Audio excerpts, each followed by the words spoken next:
Hello everyone. Our today topic is matrix method. Matrix method. So matrix method is also known as method of matrices. Method of matrices.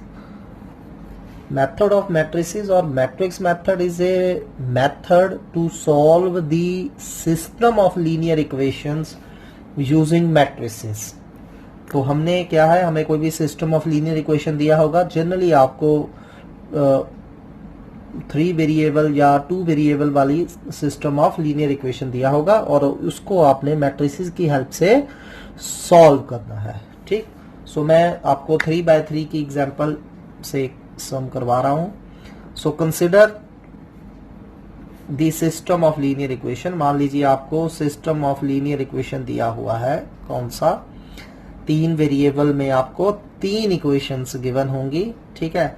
से a1x plus a2y plus a3z equal to d1, b1x plus b2y plus b3z equal to d2 and c1x c2y c3z equal to d3. तो मुझे ये 3 equations 3 variable में x y z में दी हुई है. ऐसे ही आपको 2 इक्वेशंस 2 वेरिएबल में भी दी हो सकती हैं. ठीक है. आपने इन इक्वेशंस को मैट्रिक्स मेथड से और using the help of matrices solve करके x y एंड z की वैल्यू निकालनी है. ठीक है. So first of all this system, ठीक है, in matrix method this system of equations, this system of equations can be written as, इस system of equation को हम ऐसे भी लिख सकते हैं ax इक्वल टू b. ठीक है. ax इक्वल टू b की फॉर्म में लिख सकते हैं. Where what is a? Where a क्या है हमारा? Coefficient matrix. a क्या है हमारी? Coefficient matrix. Coefficient matrix meaning coefficient of X Y Z. a1 a2 a3 b1 b2 b3 c1 c2 and c3. जो भी आपके एक्स वाई जेड के कोफिशिएंट है उनकी जो मैट्रिक्स होगी उसको हम कैपिटल ए से डिनोट करेंगे. कोफिशिएंट मैट्रिक्स जो होगी. ठीक है. Coefficient matrix meaning X Y Z के कोफिशिएंट. अब इसमें x जो है ये आपकी वेरिएबल मैट्रिक्स है. जो भी आपके वेरिएबल हैं x y z है, जहां x1 y x1 x2 x3 हो सकते हैं. सो इसको हम कॉलम मैट्रिक्स में लिखेंगे. बिकॉज इन मैट्रिक्स सिस्टम में मैंने आपको बताया था matrix is a way to represent an information. It's up to you कि उस इन्फॉर्मेशन को आप कैसे रिप्रेजेंट करते हो, रोज में या कॉलम्स में. तो हमने इसको कॉलम्स में लिखा ताकि हम इन दोनों को मल्टीप्लाई कर पाए. ठीक है. And what is B here? B जो है हमारी कांस्टेंट मैट्रिक्स है. बी जो हमारी कांस्टेंट मैट्रिक्स है. कांस्टेंट मैट्रिक्स मीनिंग जो हमें कांस्टेंट दिए हुए हैं राइट हैंड साइड पे. इक्वल टू के बाद d1 d2 and d3 write it as again in column. ठीक है. अब आप a x और b की वैल्यू यहां डालिए. तो a इंटू एक्स जब करेंगे a1x plus a2y plus a3z equal to d1 आएगा ऑन इक्वेटिंग. सो आपको पहली इक्वेशन मिल जाएगी. Similarly b1x plus b2y plus b3z equal to d2 आ जाएगा. c1x plus c2y plus c3z equal to d3 आ जाएगा. ठीक है. सो हम इस इक्वेशंस को 3 इक्वेशंस को ax इक्वल टू b की फॉर्म में लिख सकते हैं. हमेशा कोई भी सिस्टम ऑफ इक्वेशन हो उसको सबसे पहले हमने ax इक्वल टू b की फॉर्म में लिखना है. Where what is a? Is हमारी कोफिशिएंट मैट्रिक्स. जो भी एक्स वाई जेड के कोफिशिएंट होंगे. x क्या होगा? वेरिएबल्स होंगे जो भी है X Y Z. And b matrix कौन सी होगी? कांस्टेंट मैट्रिक्स होगी. जब हम सम करेंगे तो मैं आपको बताऊंगा कैसे लिखना है इनको एग्जैक्टली. ठीक है. सो सबसे पहले हम मैट्रिक्स मेथड के बारे में बात करते हैं. सो अब कोई भी जो सिस्टम ऑफ लीनियर इक्वेशन होगा, अब इसको ध्यान से देखिए, मैं आपके लिए डायग्रामेटिकली इसको प्रेजेंट कर रहा हूं. सिस्टम ऑफ लीनियर इक्वेशन जो भी होगा, 2 इक्वेशन या 3 इक्वेशन जो होंगी, it has 2 types of solution. ये आपने 10th में पढ़ा है. कौन कौन से सोल्यूशन होते थे? या तो कंसिस्टेंट सोल्यूशन होगा या फिर इनकंसिस्टेंट सोल्यूशन होगा. ठीक है। अब मैट्रिक्स मेथड से या मेथड ऑफ मैट्रिसेस से हमें कैसे पता चलेगा कि given system has a consistent solution और इनकंसिस्टेंट सोल्यूशन, ये पूछा भी जाता है एग्जाम में। अब consistent solutions technically are of two types. First is unique solution, आपने ये करे हुए हैं, तीन तरह के सोल्यूशन होते हैं, यूनिक सोल्यूशन, मैनी सोल्यूशंस, ठीक है, infinitely many solution, infinite many solutions, या फिर क्या होता था, नो सोल्यूशन होता था, ठीक है। तो जब भी यूनिक सोल्यूशन हो या इनफाइनाइट मैनी सोल्यूशन हो तो that's mean system is consistent, and जब भी नो सोल्यूशन हो that mean system is inconsistent, ठीक है। सो यूनिक सोल्यूशन आ जाए या मैनी सोल्यूशन आ जाए तो हम सिस्टम को क्या बोलेंगे, कंसिस्टेंट है। नो सोल्यूशन आ जाए तो सिस्टम क्या होगा, इनकंसिस्टेंट है। तीन तरह के सोल्यूशंस पॉसिबल है। यूनिक सोल्यूशन मतलब there is only one set of variables which will satisfy all the equation. Infinite many solution मतलब there are many sets of variables which will satisfy the equations. No solution मतलब there is no solution, ठीक है, there is, you can't find the any value of all the variables which will satisfy all the equation. So unique solution, infinite many solution and no solution, तीन तरह के solution होते हैं, ये आपने 10th में पढ़ा है। यूनिक सोल्यूशन और इनफाइनाइट मैनी सोल्यूशन दोनों को मिला के कौन सा सिस्टम बनता है, कंसिस्टेंट। तो हम कहेंगे आवर सिस्टम इज कंसिस्टेंट। अगर नो सोल्यूशन हो तो हम क्या कहेंगे, सिस्टम इज इनकंसिस्टेंट। अब मैट्रिक्स मेथड से कैसे पता चलेगा कि कोई सिस्टम कंसिस्टेंट है या इनकंसिस्टेंट है। अभी मैंने आपको बताया कि सिस्टम ऑफ लीनियर इक्वेशन को हम किस फॉर्म में लिख सकते हैं, ax इक्वल टू बी की फॉर्म में, where a is coefficient matrix, x is variable matrix and b is constant matrix, ठीक है। सो सबसे पहले आपने क्या करना है, फाइंड डिटर्मिनेंट a, ठीक है। अगर तो डिटर्मिनेंट a 0 नहीं आया, अगर तो determinant a not equal to 0 है, ठीक है, तो आपका सिस्टम क्या होगा, यूनिक सोल्यूशन होगा। आपके सिस्टम के पास यूनिक सोल्यूशन होगा और सिस्टम इज कंसिस्टेंट होगा। सो सबसे पहले डिटर्मिनेंट ए निकाल लेंगे, अगर 0 नहीं है तो यूनिक सोल्यूशन होगा। तो फिर अगर तो इसको सॉल्व कैसे करेंगे, अगर डिटर्मिनेंट ए 0 नहीं है तो इसका इनवर्स एग्जिस्ट करेगा, फाइंड ए इनवर्स। सबसे पहले हम ए इनवर्स फाइंड कर लेंगे, ठीक है। तो ए इनवर्स फाइंड करने के बाद अब हमारा सिस्टम क्या था, ए एक्स इक्वल टू बी, और मैंने जैसे कि आपको बताया था आगे से अगर एक्स हटाएंगे तो आगे उधर ए इनवर्स बी आ जाएगा। तो सिस्टम को सॉल्व करने के लिए हम ये फॉर्मूला लगा देंगे, X equal to A inverse B in case of unique solution. Got it. तो सबसे पहले मैंने बताया हमारा system A X equal to B है, सबसे पहले डिटर्मिनेंट ए फाइंड करिए, अगर तो नॉट इक्वल टू 0 है यूनिक सोल्यूशन है। पर अगर डिटर्मिनेंट ए 0 आ गया तो आपका इनफाइनाइट मैनी सोल्यूशन भी हो सकता है और नो सोल्यूशन भी हो सकता है। मीनिंग हमें क्लियर नहीं है अभी भी कि इनफाइनाइट मैनी होगा या नो सोल्यूशन होगा। मतलब सिस्टम कंसिस्टेंट भी हो सकता है, इनकंसिस्टेंट भी हो सकता है in case determinant A equal to 0। तो अब हम क्या करेंगे, तो हम सबसे पहले एडजॉइंट मैट्रिक्स फाइंड करेंगे, फाइंड एडजॉइंट ए दोनों केसेस में, ठीक है। तो अगर तो एडजॉइंट ए आ गया जब आपका, तो आप एडजॉइंट ए को बी से मल्टीप्लाई करेंगे, बी मैट्रिक्स जो कांस्टेंट मैट्रिक्स थी उससे मल्टीप्लाई करेंगे एडजॉइंट ए को। अगर तो एडजॉइंट ए को बी से मल्टीप्लाई करने पे आपको नल मैट्रिक्स मिल गई तो आपका कौन सा सिस्टम होगा, इनफाइनाइट मैनी सोल्यूशन। दोनों 0 होने चाहिए, डिटर्मिनेंट ए भी 0 होने चाहिए, एडजॉइंट ए इंटू बी भी 0 होना चाहिए, तो इनफाइनाइट मैनी सोल्यूशन होगा। पर अगर adjoint A into B null matrix ना आई, not equal to null matrix, ठीक है, तो आपका क्या होगा, नो सोल्यूशन। ठीक, अगर नो सोल्यूशन है तो मतलब नो सोल्यूशन, खत्म।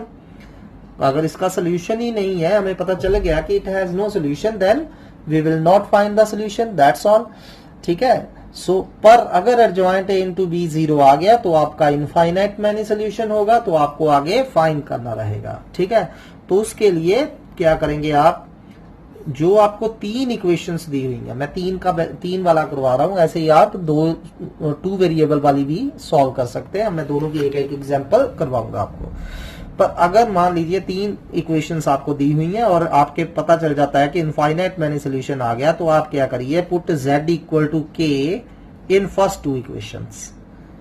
पहली और दूसरी इक्वेशन में z की जगह k डाल दीजिए, ठीक है।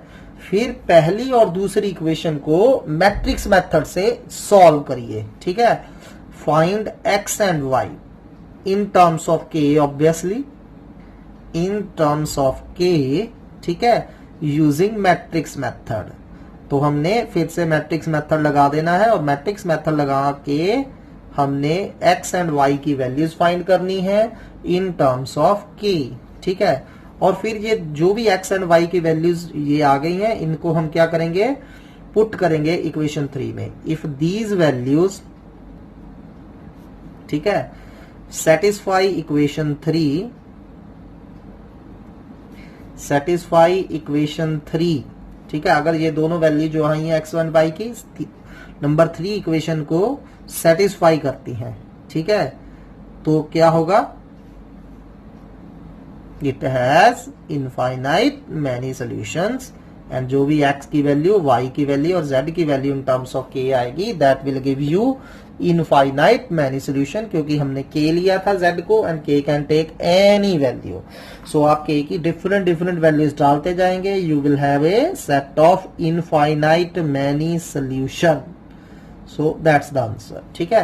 बट अगर सम केस क्या होगा, अगर x एंड y की वैल्यू निकालते हैं, वो थर्ड इक्वेशन को सेटिस्फाई नहीं कर रही है, तो even then it has no solution, ठीक है।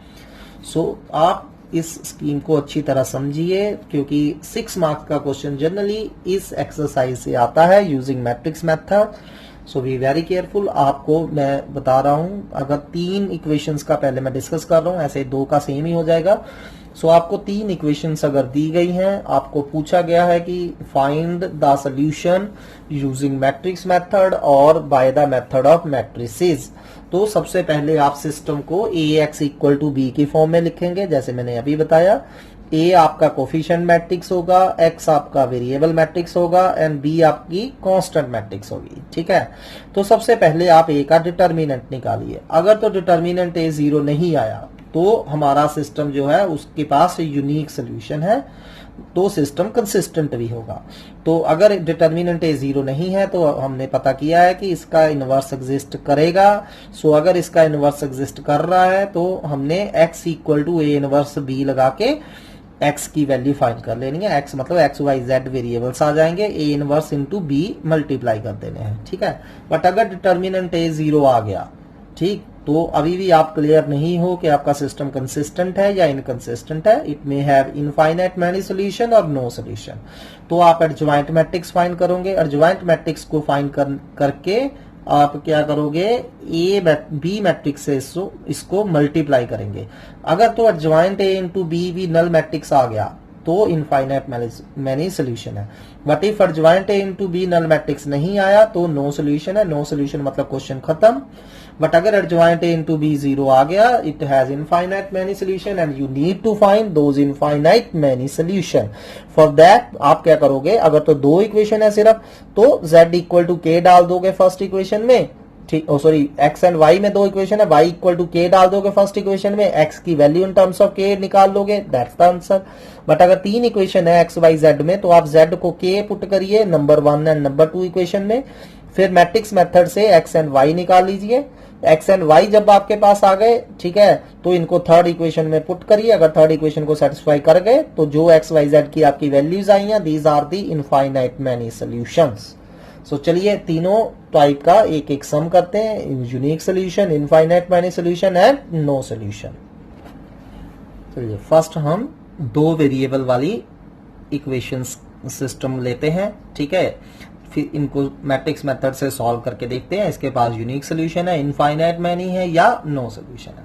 So let's start. Given system can be written as, given system can be written as, इस सिस्टम को जैसा कि मैंने आपको बताया था कैसे लिख सकते हैं हम, ax इक्वल टू b की फॉर्म में, ठीक है।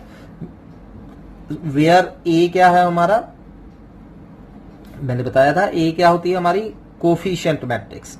सो x के कोफिशिएंट 5 7, y के कोफिशिएंट -7 -5। डोंट फॉरगेट कि आपको अगर माइनस है तो माइनस साथ में लेना है। x आपके जो जो वेरिएबल हैं, we have only 2 variables and इसको हम कॉलम में लिखेंगे x y, एंड b आपकी कांस्टेंट मैट्रिक्स है, हमारे कांस्टेंट हैं 2 एंड 3, ठीक है। So in this way we write the system of equation ax equal to b, easy. Now find the determinant a। सो डिटर्मिनेंट a फाइंड करिए, -25 and minus 49 meaning plus के 49, तो कितना आ गया डिटर्मिनेंट ए आपका 24, determinant A 24 and not equal to 0 है, therefore system is consistent. जब भी डिटर्मिनेंट ए 0 ना हो तो सिस्टम हमारा क्या होता है, consistent and have unique solution, ठीक है।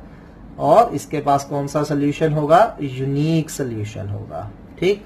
अब यूनिक सोल्यूशन फाइंड करने के लिए मुझे क्या चाहिए, ए इनवर्स चाहिए। क्या चाहिए, A inverse. So for A inverse first of all find adjoint matrix.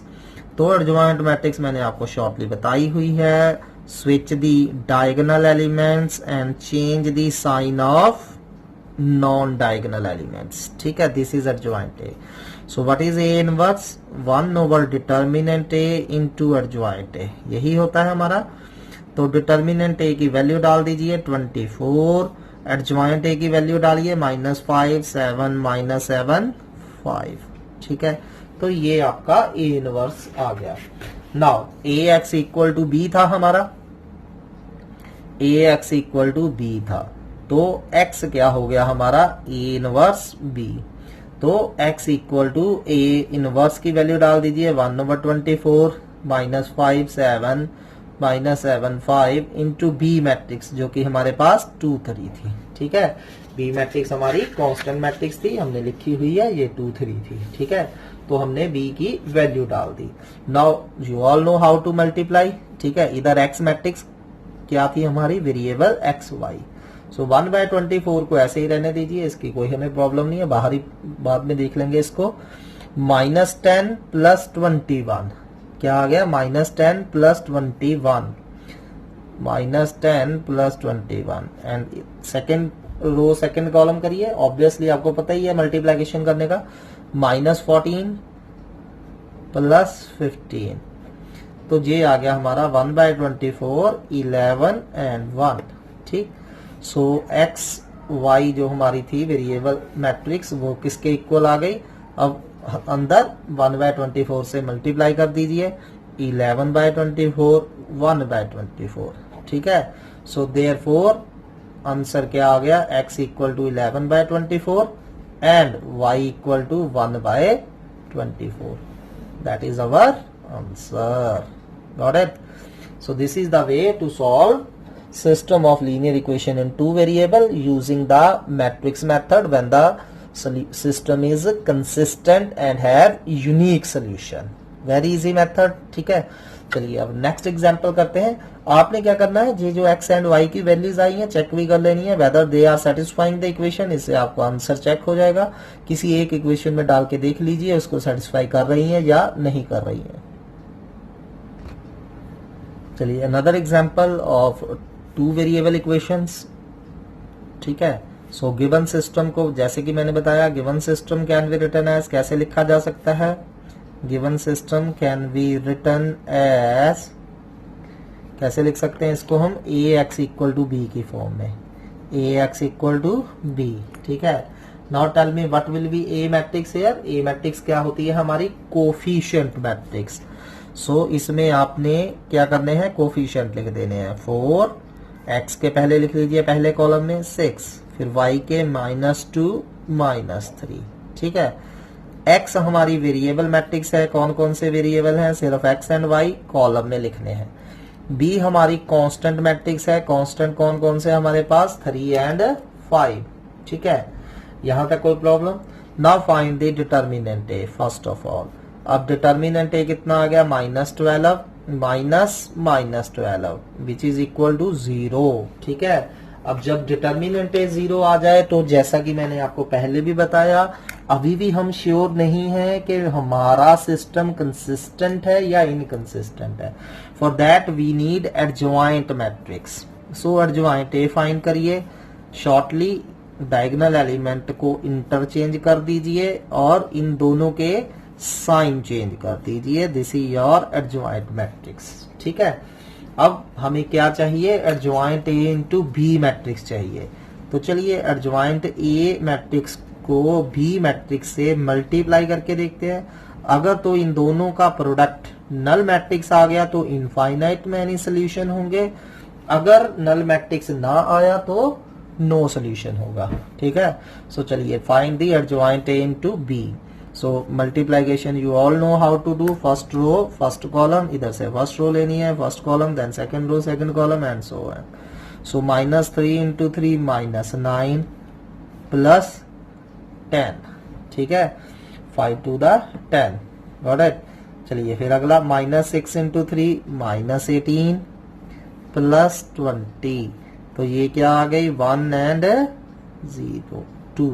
ठीक है, 1 and 2 not equal to null matrix. ठीक है, सो नल मैट्रिक्स नहीं आई। अगर नल मैट्रिक्स नहीं आई तो क्या होगा, therefore system is inconsistent, system is inconsistent and have no solution। तो इस सिस्टम का कोई भी सोल्यूशन नहीं होगा। No solution meaning we can't find any answer to it. Next sum is again using matrix method we have to find the solution of these equations in two variables, x minus y equal to 2, 2x minus 2y equal to 4. So again given system can be written as, कैसे लिखेंगे इसको हम, ax equal to b, written as ax equal to b। ठीक है, where what will be a matrix, a matrix होगी हमारी 1 -1 2 -2, x matrix variable matrix x and y, and b हमारी constant matrix होगी 2 and 4। Any problem so far? Easy. First of all we will find determinant A. So determinant A आ रहा है -2, हमेशा पहले इसको इससे करनी है, minus this multiply by this -2 and -2 + 2 is 0। So determinant A equal to 0, that's mean we are still not sure whether system is consistent or inconsistent. So what we need adjoint matrix। So find adjoint of A। ठीक है, so करिए adjoint A, switch करिए diagonal element को and non diagonal element का sign change करिए। This is your adjoint A। ठीक है, now find adjoint A into B। Adjoint matrix को बी मैट्रिक्स से मल्टीप्लाई करते हैं, 1 -1 2 -2 इंटू बी हमारा क्या है 2 4। तो चलिए मल्टीप्लाई करिए रो एंड कॉलम। तो क्या आ रहा है हमारा, पहली रो को पहले कॉलम से करिए 2 1 to the 2 -4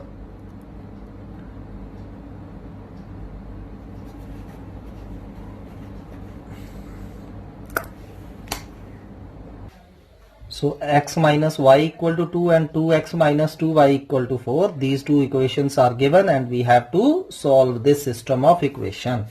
Now this system of equation can be written as ax equal to b, where a equal to, अब लिखिए x and y के कोएफिशिएंट 1 2 -1 -2। ठीक, so what will be x, x y, and what will be b matrix 2 and 4। You know now these how to write। ठीक है, so first of all find determinant A। so what will be determinant A, -2 minus -2 which is equal to 0, which is equal to 0। if determinant A equal to 0, that's mean it may have infinite many solution or no solution। for that we need adjoint matrix। so find the adjoint matrix। how to find the adjoint matrix, just interchange the diagonal elements and change the sign of non-diagonal elements। so this is adjoint A। next what we have to find, adjoint A into B। so adjoint A into B, let's find it। what will we get, so you know how to multiply row column। ठीक है, so चलिए -4 + 4 and -4 + 4 0, 0, 0, and that is what? Null matrix. So we got the adjoint A into B as a null matrix. So therefore system is consistent. ठीक है, अगर adjoint A into B 0 आ जाए तो system क्या है? Consistent and have unique solution. And have unique solution. System is consistent and have unique solution. Now if this system has a unique solution, now we have to solve. ठीक है, so these two equations were number 1 and number 2. अब हम क्या करेंगे? Put y equal to k in equation 1. Put y equal to k. ठीक है, put y equal to k in equation 1. So equation 1 में आपको जहां वी वाई नजर आ रहा है के पुट कर दीजिए. So we get x minus K equal to 2 और x equal to 2 plus K. ठीक है, so x equal now put this value of x equal to 2 plus K and y equal to K in number 2. सो 2 implies 2 number 2 equation was 2x minus 2y equal to 4. Put x equal to 2 plus k and y equal to k. ठीक है, what we get? 4 plus 2k minus 2k equal to 4. ठीक, so therefore we got x equal to 2 plus k and y equal to k. ठीक है, these are the infinite many solutions as k can take infinite value. अगर k 1 put करोगे तो x हमारा 3 आ जाएगा. सो 1,3 एक solution होगा. k2 पुट करेंगे x हमारा 4 आ जाएगा. 2,4 is another solution. k3 put करिए x 5 आ जाएगा. 3,5 is another solution. And in this way we will get the infinite many solution. ठीक है, so this is the way when the system is consistent and have infinite many solution. Sorry, system is consistent and here we have to write infinite many solution, not the unique but infinite many solution. ठीक है, जब भी determinant a 0 आ जाए और adjoint a into b 0 आ जाए तो system is consistent and have infinite many solution. ठीक है, and to find those infinite many solution put y equal to k in number 1 equation and find the x. And then confirm this value of x and y by putting these values in number 2.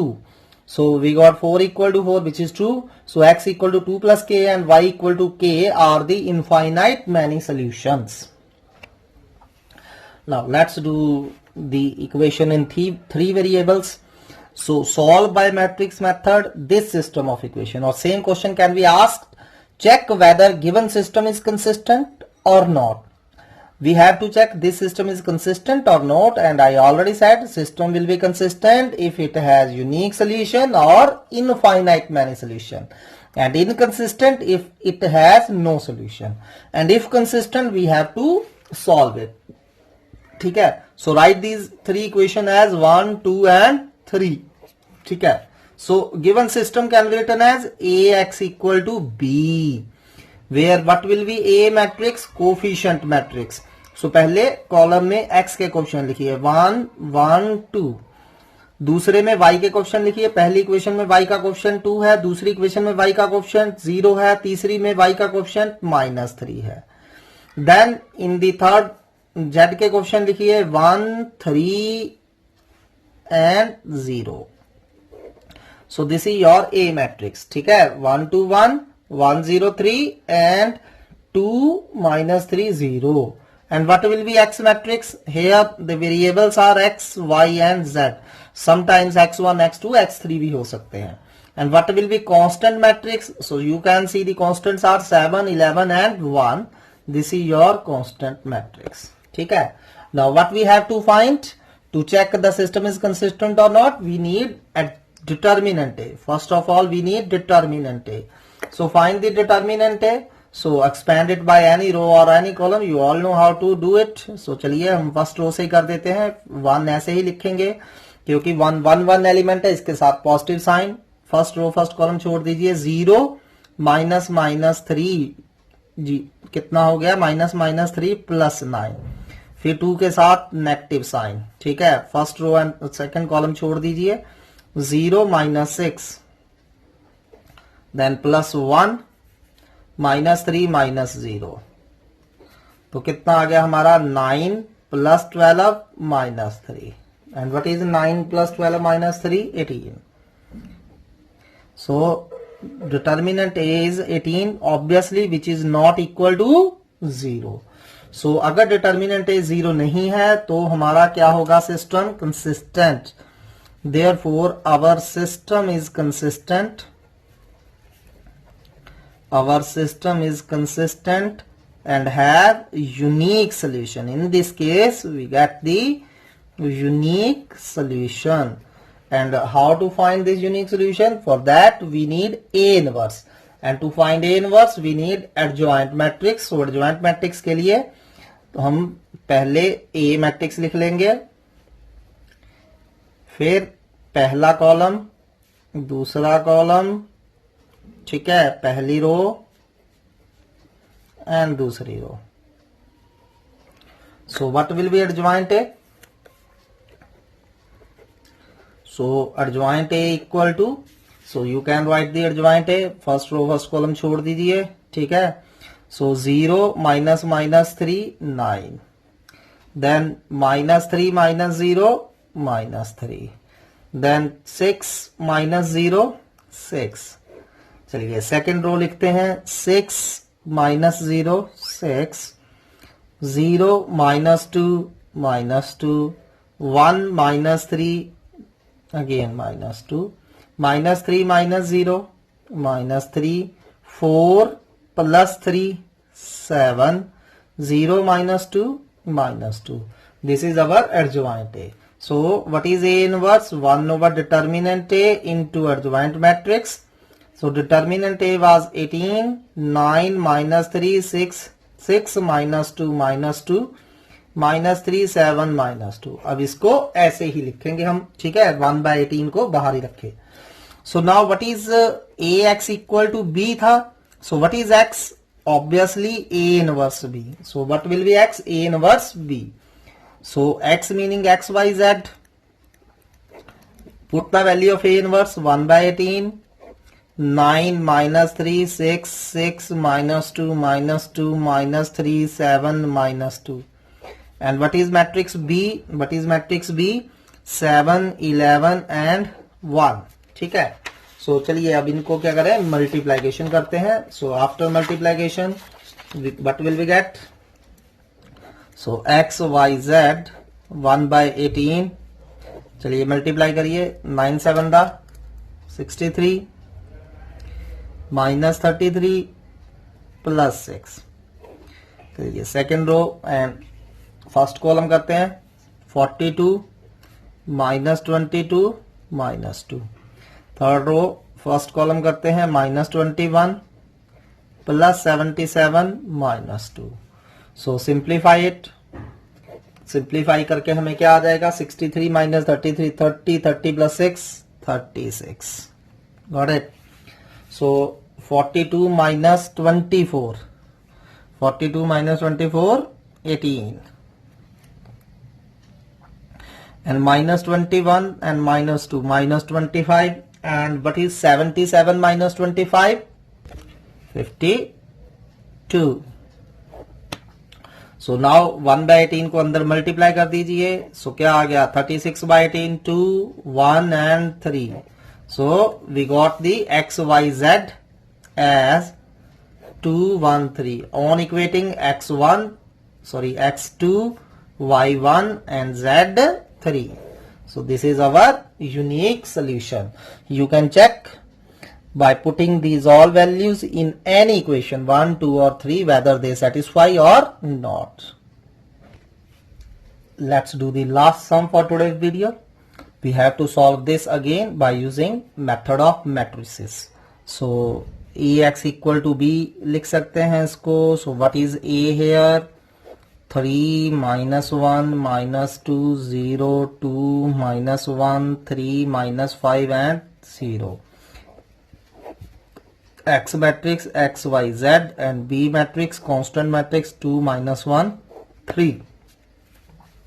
So find first of all determinant A. So what will be determinant A? Expand it by any row or any column. 3 and 0 minus 0 minus 5 into -1 plus 5, so that's 0 minus 5. ठीक है, सो -1 लिखेंगे और -1 के आगे minus लगा देंगे तो जो +1 हो जाएगा. सो हमारे पास बचा 0 माइनस +3. नेक्स्ट -2 0 -6. ठीक है, तो हमारे पास बचा क्या, -15 +3 +12 which is equal to 0. Since it is 0, we are not sure system is consistent or inconsistent. For that we need adjoint matrix. To find adjoint matrix, find the cofactor of each, and then what we have to do, find the cofactor of each, and then adjoint of any matrix is transpose of adjoint matrix, or you can apply this shortcut. तो चलिए find करते हैं adjoint matrix. So what will B adjoint A, so let's find the adjoint matrix. ठीक है, सो क्या आ गया, 2 minus 5 that's -5. ठीक है, -5 into -2 plus 10 minus 0 that is -10. then 1 plus 4 5. ठीक है, 1 plus 4 5. next -3 minus 0 -3. 0 minus -6 plus 6. 0 minus -3 plus 3. 0 minus 6 -6. -3 plus 15. -3 plus 15 12. 6 minus 0 6. ठीक है, so this is your what, adjoint matrix. वैसे तो आप अवॉइड करिए जो shortcut method, find the cofactor of each and then take the transpose of cofactor matrix, you will get the adjoint matrix. Now you all know A inverse is 1 over that A into adjoint A. So what is determinant A? Determinant A was 0, so inverse was not applicable. So what we have to find next, adjoint A into B. So multiply adjoint matrix with the B matrix. So adjoint matrix was -5 -10 5 -3 6 3 -6 12 6 into B matrix 2 -1 3. So multiply करके क्या आ जाएगा, -10 + 10 cut जाएंगे +15. तो हम देख रहे हैं हमारा फर्स्ट एलिमेंट ही 0 नहीं आ रहा है, so it is not equal to null matrix. अगर ये नल मैट्रिक्स नहीं है, डिटर्मिनेंट A 0 है पर एडजॉइंट A into B 0 नहीं है, then system is inconsistent. System is inconsistent and have no solution. So इसके पास कोई भी सॉल्यूशन नहीं है, एंड दैट्स द क्वेश्चन. ठीक, सो 3 by 3 का infinite many solution we will discuss in the next lecture. Thank you.